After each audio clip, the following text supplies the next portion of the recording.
Car, bike ಹಾಗೂ ಇತರೆ ವಾಹನಗಳಲ್ಲಿ ಕಣ್ಣು ಕುಕ್ಕುವ ಎಲ್ಇಡಿ ಲೈಟ್ಗಳನ್ನು ಅಳವಡಿಸಿದವರ ವಿರುದ್ಧ ಮಡಿಕೇರಿ ಪೊಲೀಸರು ಕಠಿಣ ಕ್ರಮಕ್ಕೆ ಮುಂದಾಗಿದ್ದಾರೆ.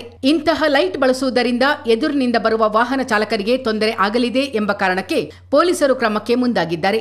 ಗುರುವಾರ ರಾತ್ರಿ ಮಡಿಕೇರಿಯಲ್ಲಿ ಕಾರ್ಯಾಚರಣೆ ನಡೆಸಿದ ಪೊಲೀಸರು ಎಲ್ಇಡಿ ಲೈಟ್ ಹೊಂದಿದ ವಾಹನ ಚಾಲಕರಿಗೆ 500 ರೂಪಾಯಿವರೆಗೆ ದಂಡ ವಿಧಿಸಿ ಎಚ್ಚರಿಕೆ ನೀಡಿದ್ದಾರೆ. ಕಣ್ಣು ಕುಕ್ಕುವ ಬೆಳಕನ್ನು ಸೂಸುವ ಲೈಟ್ಗಳನ್ನು ಅಳವಡಿಸಿದಂತೆ ಹಾಗೂ ತಪ್ಪಿತಸ್ಥರ ವಿರುದ್ಧ ಕ್ರಮ ಕೈಗೊಳ್ಳುವಂತೆ ಸಂಚಾರ ಮತ್ತು ರಸ್ತೆ ಸುರಕ್ಷತೆಯ ಹೆಚ್ಚುವರಿ ಪೊಲೀಸ್ ಮಹಾನಿರ್ದೇಶಕರಾದ ಅಲೋಕ್ ಕುಮಾರ್ ಆದೇಶ ಮಾಡಿದ ಬೆನ್ನಲ್ಲೇ ಕೊಡಗಿನಲ್ಲಿ ಪೊಲೀಸರು ಕಾರ್ಯಾಚರಣೆ ಮುಂದುವರಿಸಿದ್ದಾರೆ.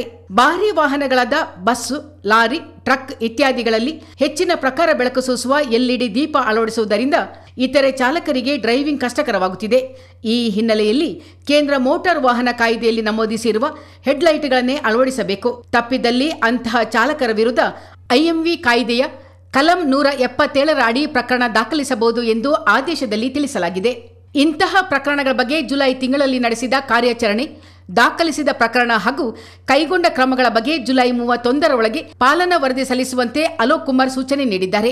ಮಡಿಕೇರಿಯಲ್ಲಿ ನಡೆದ ಕಾರ್ಯಾಚರಣೆ ವೇಳೆ ಪೊಲೀಸ್ ವೃತ್ತ ನಿರೀಕ್ಷಕ ರಾಜು, ನಗರ ಠಾಣಾಧಿಕಾರಿ ಲೋಕೇಶ್, ಸಂಚಾರಿ ಇನ್ಸ್ಪೆಕ್ಟರ್ ಶ್ರೀಧರ್, ಎಎಸ್ಐ ನಂದಾ ಮತ್ತು ಸಿಬ್ಬಂದಿಗಳು ಪಾಲ್ಗೊಂಡಿದ್ದರು.